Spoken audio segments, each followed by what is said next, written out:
کیونکہ بےنظیر بھٹو کی زندگی میں تو سب کو ہو سکتا ہے ان سے اختلاف ہو، مسلم لیگ نون کو بھی، دوسری پارٹیوں کو بھی. ان کے مرنے کے بعد ان کی لیڈرشپ کے جو جوہر اجاگر ہوئے ہیں نا، لوگوں کی سمجھ میں آئے کہ وہ تو کیا ہیرا خاتون تھی جو ہم نے ضائع کر دی ہیں، اپنی نفرتوں کی بھیڑ چڑھا دی ہیں. تو یہ لوگوں نے بعد میں ریئلائز کیا. تو اب اسی محترمہ کے بیٹے کے لیے لوگ دعائیں کر رہے ہیں کہ وہ جیتیں گے، اور لوگ بتا رہے ہیں کہ وہ apart from the Peoples Party دوسری پارٹی کے لوگ بھی انہیں ویلکم کر رہے ہیں. ایک تو ویسے جوان لوگ ہیں، جوان خون ہے، جذبہ ہے، وہ لوگ اس طرح کی یعنی کہ انرجیٹک پرسن کو پسند کرتے ہیں لوگ.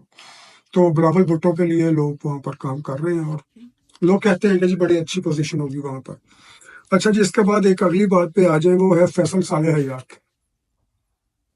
جو فیصل صالح حیات ہے، یہ بیسیکلی پیپلز پارٹی کے اور ان کے بھانجے ہیں خالد کھرل صاحب کے.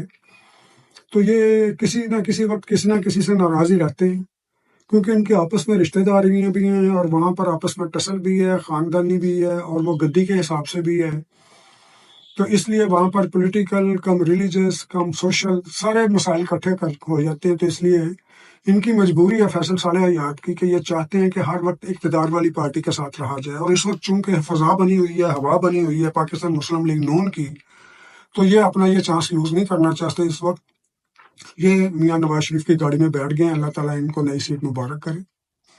اور فیصل صالح حیات کی وہاں پر سیٹ اس لیے پکی ہوتی ہے کیونکہ سارے ان کے ماننے والے ہوتے ہیں.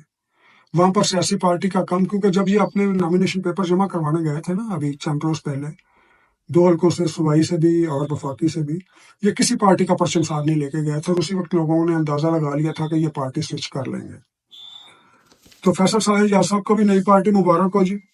اب ہم آگے چلتے ہیں جی. جو ایک بہت اچھا کام کیا ہے پاکستان مسلم لیگ نون نے، اور کرنا چاہیے، یہ پاکستان پیپلز پارٹی کو بھی کرنا چاہیے. ہو سکتا ہے کر رہے ہوں یا کر لیں، کیونکہ ہم اتنی دور بیٹھے ہیں کینیڈا میں، ہم تک خبر آنے تک، تصدیق شدہ خبر آنے تک تھوڑا سا ٹائم لگتا ہے. تو پاکستان مسلم لیگ نون نے جو کیا نا جی اپنا مینیفیسٹو، اس کے لیے انہوں نے ویب سائٹ بنائی ہے. ویب سائٹ بنا کے ان سے تجاویز لی ہیں، تمام لوگوں سے تجاویز لی ہیں. اکانومی کیسے ہم درست کر سکتے ہیں، انرجی سیکٹر میں کیسے ہم خوشحالی لا سکتے ہیں، ایجوکیشن کو کیسے امپروو کر سکتے ہیں، ہیلتھ کیئر سینٹر کو کیسے امپروو کر سکتے ہیں. خرچے کے جو 35-36 ہمارے جو ہے نا جی، یہ جتنے بھی محکمے اچھے اور لوگوں کی سماجی خدمات کے لیے پیش جو بہت ضروری ہیں، لوگوں کی بنیادی ضروریات میں سے شامل ہیں، اس کے لیے انہوں نے ایک ویب سائٹ تشکیل دی ہے. گرچہ کہ یہ کام بہت پہلے کر لینا چاہیے تھا، لیکن اب بھی کیا ہے تو بڑا درست کام کیا ہے، تاکہ لوگ اپنے اپنے پرپوزلز دیں. کیونکہ گھر بیٹھے ہم سب لوگ کہہ رہے ہوتے ہیں جی اس طرح کر لینا چاہیے، اس طرح کر لینا چاہیے. اب انہوں نے ایک پورٹل بنا دیا، انہوں نے کہا جی یہاں پر اپنی تجاویز آپ بھیجیں.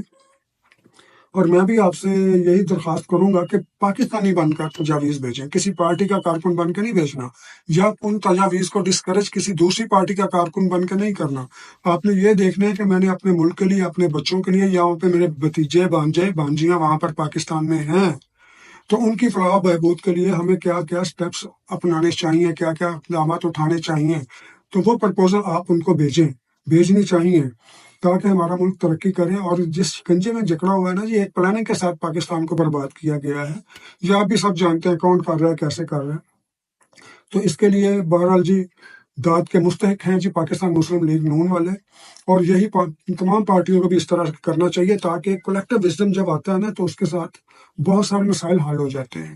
تو آپ بھی اس کولیکٹیو وزڈم یا کولیکٹیو تھاٹ، یا اس کو کہتے ہیں تھنک ٹینک، انہوں نے تھنک ٹینک پوری دنیا میں پھیلا دیا کہ آئیں آپ ہمیں بتائیں، آپ سب ہمارا تھنک ٹینک ہے، آپ ہمیں پرپوزلز دیں، ہم ان پہ عمل کریں گے.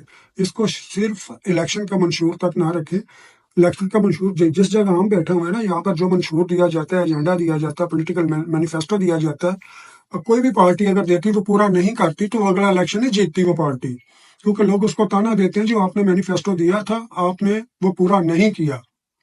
تو اس لیے یہاں پر کینیڈا، امریکہ جیسے ممالک میں مینیفیسٹو پورا کرنا پڑتا ہے آپ کو. تو کاش پاکستان میں بھی یہ ٹرینڈ شروع تو ہوا ہے، جو مینیفیسٹو یہ دیتے ہیں اگر وہ پورا نہیں کرتے تو کل کو آپ حق بجانے میں کہ منہ پہ کہیں چونکہ آپ نے مینیفیسٹو پورا نہیں کیا تھا اس لیے ہم آپ کو ووٹ نہیں دے رہے. چلیے یہ بات ہوگی. اب اگلی بات ہے جی ہمارے باغی بابا صاحب کی. باغی ہمارے جاوید ہاشمی صاحب، آلویز اسٹینڈ باغی. ہم انہیں بہت عزت و احترام کرتے ہیں ان کا، اور ہونا بھی چاہیے اس طرح کے آدمی کو. انہوں نے اپنی سپورٹ کا اعلان کر دیا جناب عمران خان صاحب کے لیے. انہوں نے کہا جی عمران خان کے ساتھ زیادتی ہو رہی ہے، ایک پالیٹیشین دوسرے پالیٹیشین کے ساتھ اگر کرتا ہے، پولیٹیکل دو پیچ کھیلتا ہے، تو وہ مجھے وارے میں ہے۔ اگر اسٹیبلشمنٹ کا ساتھ لے کر کسی کے ہاتھ باندھے جاتے ہیں، جکڑے جاتے ہیں، تو میں اسٹیبلشمنٹ کے خلاف ہوں، اور میں اس آدمی کے ساتھ ہوں جو مظلوم ہے۔